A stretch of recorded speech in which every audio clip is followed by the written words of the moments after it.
ఆత్మీయ సమస్యల గురించి దేవుని అడుగుతున్నావు. దేవా, ఇది సాధ్యమేనా? పాడైపోయిన నా కుటుంబం తిరిగి కట్టబడటం సాధ్యమేనా? పాడైపోయిన నా పిల్లల జీవితాలు తిరిగి బాగుపడటం సాధ్యమేనా? పాడైపోయినటువంటి నా ఆత్మీయ జీవితం తిరిగి బాగుపడటం సాధ్యమేనా? నేను కోల్పోయిన వాటిని తిరిగి స్వతంత్రించుకోవడం సాధ్యమేనా? నా ప్రభు మాట్లాడుతున్నాడు, విశ్వాసంలో ప్రజ్వలించడం నీకు చేతనైతే మొత్తం సాధ్యమే. విశ్వాసముతో నా సన్నిధిని గోజాడుట, ప్రార్థించుట, విశ్వాస బలం పొందుట నీకు చేతనైతే నాకు కూడా చేతం. ఏదైనా తిరిగి నేను బాగు చేయగలను. మొత్తం కోల్పోయిన ఏబుకు తిరిగి రెండంతలుగా ఇచ్చాడని రాత్రి చెప్పాను నేను.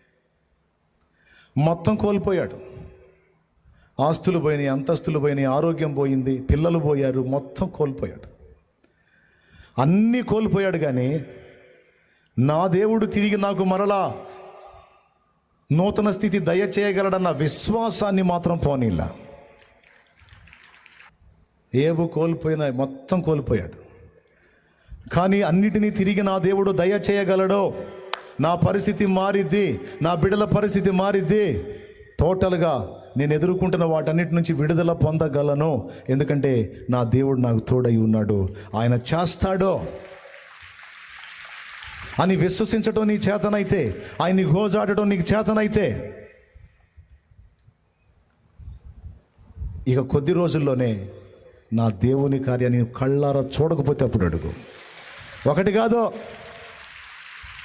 కాదో కోకొల్లలుగా చూస్తావు నా దేవుని కార్యాలు. ఏ రేంజ్లో నమ్ముతావో, ఏ రేంజ్లో విశ్వసిస్తావో, ఆ రేంజ్లో నా దేవుని కార్యాలు చూడకపోతే అప్పుడు అడుగు.